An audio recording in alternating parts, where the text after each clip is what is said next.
여러분 안녕하십니까. 거짓말과 은폐 정황 끝에 뒤늦게 음주운전을 인정한 가수 김호중 씨가 구속 갈림길에 서 있습니다. 현재 법원에서 영장실질심사 심사를 받고 그 결과를 기다리고 있는데요. 형사 출신 박성배 변호사와 함께 관련 상황 알아보겠습니다. 어서 오십시오, 변호사님. 안녕하십니까. 지금 유치장에 있나요? 강남경찰서 유치장에 있습니다. 예, 그렇군요. 이제 영장 실질 심사를 받으면서 네. 그 판사하고 그리고 또 김호중 씨 그 변호인하고 어떤 얘기들이 오갔을까요? 무엇보다 이 사건은 범죄 혐의 소명이 전제됨을 전제로 도주 우려보다는 증거인멸 우려의 방점이 찍혀 있습니다. 물론 이 사건은 향후 1심에서 실형 선고 가능성이 있어서 그 자체로 도주 우려가 있다고 평가할 수 있습니다만 예. 유사한 사안에서 실형이 선고될지언정 수사 단계에서부터 구속영장을 신청할 만한 사안은 아닙니다. 그럼에도 불구하고 조직적인 사법방해가 있었다는 이유로 전격적으로 수사 단계에서 구속영장이 신청되었는데 증거인멸 우려를 두고 첨예하게 대립했을 것 같습니다. 경찰 입장에서는 어느 정도 범죄 혐의가 소명되었지만 김호중 씨가 음주 사실을 인정하면서도 음주 측정 기준을 초과하였는지 여부에 대해서는 명확한 진술을 하지 않는다. 그렇다면 위험운전 치상과 관련해서도 향후 수사가 더 이루어져야 하고 무엇보다 위드마크 공식을 적용해서 음주운전을 적용하기 위해서는 다른 수사가 이어져야 하는데 아직까지 증거인멸의 우려가 상존하고 있다. 뿐만 아니라 이대로 석방된다면 범인 도피나 증거인멸에 김호중 씨가 본격적으로 개입하였을 가능성이 있는데 관련 수사에 지장을 받을 수 있을 뿐만 아니라 술을 마셨다는 진술을 한 종업원들이나 관계자들에게 사회적 영향력이나 금권을 통해서 그 진술 번복을 유도할 수 있다는 사정을 들 수 있습니다.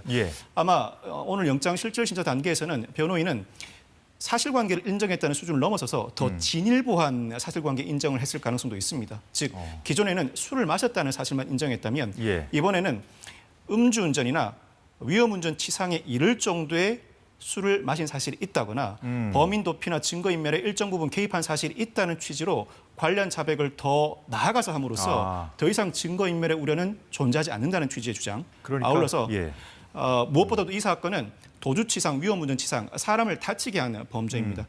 사고가 발생한 상대방 택시 운전기사와의 합의를 시도하면서 영장실질심사 중에는 물론 실질심사를 종료하고 유치장에 소재해 있는 동안에도 합의를 위한 시도를 반복함으로써 합의서를 제출해 영장 기각 가능성을 노려볼 가능성도 남아 있습니다. 그렇군요. 자, 오늘 그 영장실질심사를 받기 위해서 법원에 들어서는 김 씨의 모습을 보고 이어가겠습니다. 소주 3병 마셨다는 유용주점 직원 진술이 있는데 거짓말하신 건가요?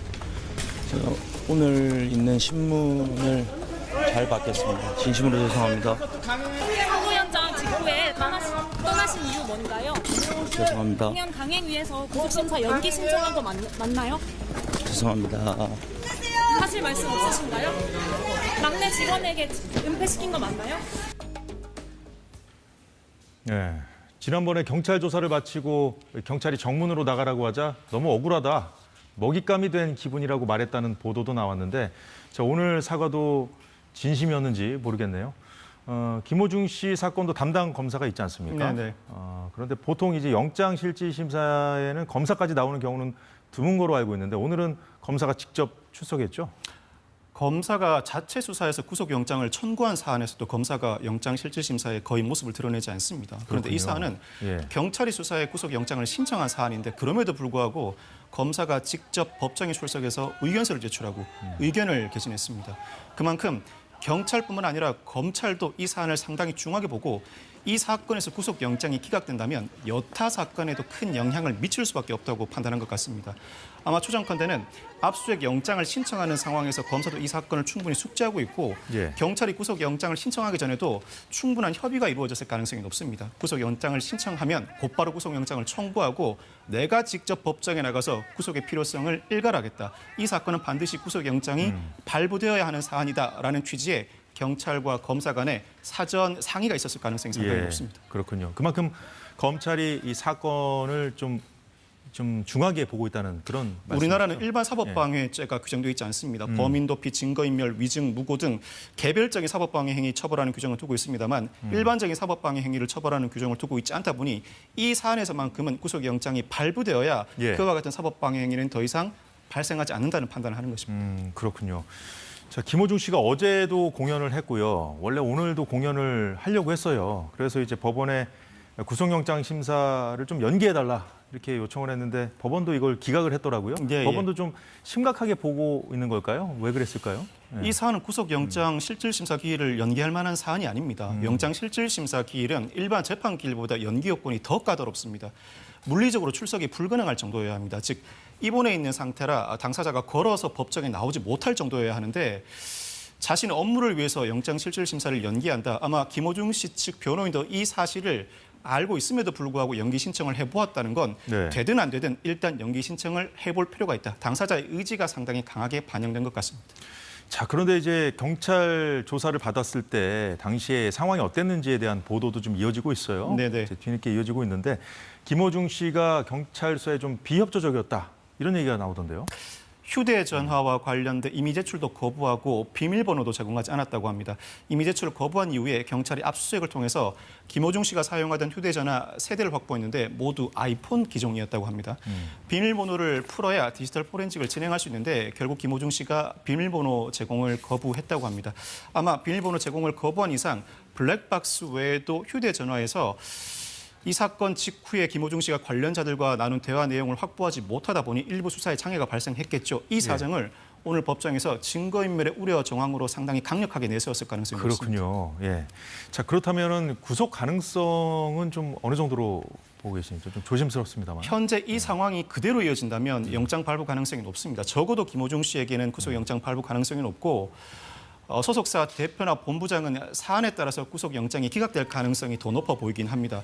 다만 말씀드렸던 것처럼 구속영장 실질심사 단계에서 진일보한 진술을 한다거나 예. 일부 합의가 이루어지는 등 사정 변경이 생긴다면 그때는 영장 기각 가능성도 조심스럽게 점쳐볼 수 있습니다.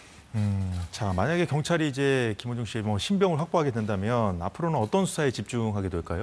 무엇보다 특가법상 위험운전치상은 실무상 면허 취소 수준인 혈중 알코올 농도 0.08% 이상이나 음주 측정 거부를 행했을 때 적용하는 혐의입니다. 나름대로는 자료를 수집했다고 하더라도 구속영장이 발부된다면 이를 토대로 더 나아간 진술을 받고 추가적인 수사를 통해서 이 위험운전치상을 적용할 만한 근거를 추가로 확보할 것입니다. 무엇보다도 위드마크 공식을 적용해서 정확한 혈중 알코올 농도 수치를 산출해야 하는데 예. 그와 관련된 수사도 이어질 것으로 보이고 증거인멸이나 범인 도피와 관련해서 조직적인 사법방해 정황이 포착되긴 합니다만 구체적으로 누가 어떠한 방식으로 개입했는지 그 전모가 밝혀지진 않았습니다. 이 부분 수사가 집중될 것으로 보이고 무엇보다도 대신 자수한 매니저에게 위기에 의한 공무집행 방해죄가 적용되었는데 이 혐의는 단순히 내가 범인이라고 자처한 수준만으로는 성립하지 않습니다. 허위 자료를 제출하고 나름대로 경찰이 심사를 해봐도 그 진위 여부를 파악할 수 없는 수준에 이르러야 적용할 수 있는 혐의인데 예. 그 혐의를 적용하기 위한 단초들을 파악해 나가는 수사에도 박차를 가할 것으로 보입니다. 자, 영장 실질 심사가 한 50분 정도 진행된 걸로 지금 전해지고 있는데 네. 좀 빨리 끝난 건가요, 이 정도면? 아닙니다. 빨리 끝난 것은 아닙니다. 사안 자체가 비교적 간명하고 통상 영장 실질심사 법정은 일반 법정보다도 좁습니다. 판사, 출석한 피의자와 변호인, 이 피의자를 인치해 방청석에 앉아있는 경찰관들 그 숨소리가 들릴 정도인데 통상은 일반 재판과 다르게 영장 실질심사는 판사가 이것저것 물어봅니다. 변호인에게 물어보기도 하지만 필요할 때는 당사자에게 물어보기도 하고 예. 영장 실질심사 단계에서 당사자가 절체절명의 위기를 느끼기도 하고 억울한 마음에 눈물을 흘리는 경우도 많은데 이것저것 쟁점에 대해서 물어보는 시간으로 50분이라면 그렇게 짧은 시간은 아니라고 할 수 있습니다. 자, 그러면 결정을 하는데 걸리는 시간하고는 좀 상관없는 건가요? 더 결정을 많이 걸릴 하는 수도 데는 더 예. 많은 시간이 걸릴 수가 있습니다. 그 이유는 예.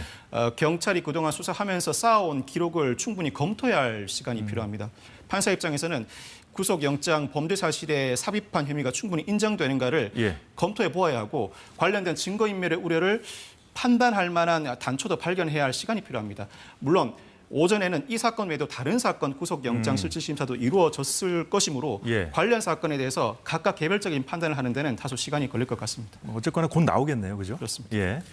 네, 이어서 강영욱 씨 관련 소식도 살펴보겠습니다. 비난 여론이 쇄도하고 있는 상황에서 강 씨를 옹호하는 글이 인터넷에 올랐어요? 그렇습니다. 강영욱 씨가 아직까지 직접 입장을 밝히고 있지 않은데 전 직원이라고 주장하는 누리꾼이 현재까지 논의되는 사안들 마녀 사냥이다. 강영욱 대표는 자신의 이름을 걸고 하는 사업이라 직원들에게 더 엄격할 수밖에 없고 어느 누가 일 안 하는 직원을 좋아하겠나. 명절 선물을 배변 봉투에 넣어 전달해 주었다는 의혹과 관련해서도 배송 중에 가방이 찢어져서 다시 환불하고 재주문하기 시간이 걸려 직원들 양해를 받고 전달해 준 것이고 예. 정확히 말하면 배변 봉투가 아니라 배변 봉투 상자에 담아 전달해 준 것이다라고 주장했습니다. 또 다른 전 직원이라고 주장한 누리꾼도 이 회사는 급여나 복지가 업계 최고 수준이었고 CCTV도 강아지 훈련 용도로 쓰인 것이지 직원 감시용은 아니었다고 주장하고 나섰습니다. 어떻습니까, 박 변호사님? 그 공인이 예를 들어서 여론으로부터 좀 비난을 받고 있는 그런 상황인 그 사건들이 있었잖아요, 과거에도. 네네네. 이럴 경우에 본인이 스스로 나서서 좀 입장을 밝히기 좀 어려운 부분이 있잖아요. 네네네. 뭐 사실이든 아니든 네네. 아니면 사실이 뭐 좀 과장됐다고 하더라도 네네. 거기에 조금이라도 좀 본인이 거리낌 있는 부분들이 있다면 네네. 해명하기 좀 어려운 그런 부분이 있는데 이렇게 대신 누군가 나서서 이렇게 해줄 가능성은 없나요? 누군가 가까운 사람이나 예. 실제 사실관계와 동떨어진 주장이 난무한다면 나서서 해명해 줄 만한 사람은 있겠죠. 그렇지만 현재 해명하고 있는 이들이 실제로 근무한 사람인지 또 강영욱 씨와 어떤 관계인지가 예. 명확하게 밝혀져 있지 않아서 그 진위 여부에 대해서는 다시 판단을 해보아야 할 것 같습니다. 사실 강영욱 씨 입장에서도 신속하게 해명을 해줄 필요가 있습니다. 예. 강영욱 씨가 논란에 휩싸임으로써 관련 방송도 결방이 되는 등 그 피해가 발생하고 있는데 그렇죠. 예. 여러 의혹들이 제기되는데 그 의혹들은 하나의 사실관계를 두고 법적 평가를 달리할 수 있을 만한 대목도 있지만 법적인 쟁점, 즉 법률 위반에 해당하는 사안도 있습니다. 아마 강영욱 씨 입장에서는 이 논란을 한 번에 정리하고 싶은데 섣불리 해명했다가 또 다른 논란을 불러일으킬까 관련자 물적 증거를 충분히 확보한 상태에서 한 번의 사안을 해결하고픈 마음이 강한 것 같습니다. 자, 이렇게 여튼 옹호하는 글이 올라오긴 했습니다만은 그 2016년에 뭐 임금 체불을 했다든가 뭐 추가 의혹이 계속 또 나오고 있어요. 네, 그렇습니다. 이 고용노동부에 따르면 이 보듬 컴퍼니가 2016년에 임금 체불 등으로 4건, 지난해에도 휴일 수당 산정 관련 한 건의 신고가 접수됐다고 합니다. 다만 2016년 4건 모두 자체 종결하거나 구제가 완료됐고 지난해 한 건도 취하해서 모두 해결된 건이라고 하는데 최근 불거진 직장 내 괴롭힘과 관련해서는 신고가 접수되지 않았다고 합니다. 예. 고용노동부는 2019년에 근로기준법에 직장 내 괴롭힘 조항이 삽입된 이후로 사회적 명망이 있는 기업의 직장 내 괴롭힘 의혹이 불거지면 자체 조사를 실시합니다. 이 사건과 관련해서도 고용노동부가 현장 조사를 실시했지만 이미 폐업을 앞두고 있고 회사와 연락이 닿지 않아 현장 조사를 실시하지 못했다고 합니다. 무엇보다도 언론에 보도된 전 직원들이 이 직장 내 괴롭힘이 적용되기 전 2018년 이전에 퇴사한 직원들이라 그 자체로 강영욱 씨에게 일정한 법적 제재를 가할 수는 없지만 예. 조사 과정에서 2019년 이후에도 직장 내 괴롭힘이 이루어졌고 이 혐의가 사실로 드러나게 된다면 폐업 여부에도 불구하고 충분히 조사를 진행할 수 있습니다. 네, 강영욱 씨 관련 추가 소식까지 잘 들었습니다. 박성배 변호사였습니다.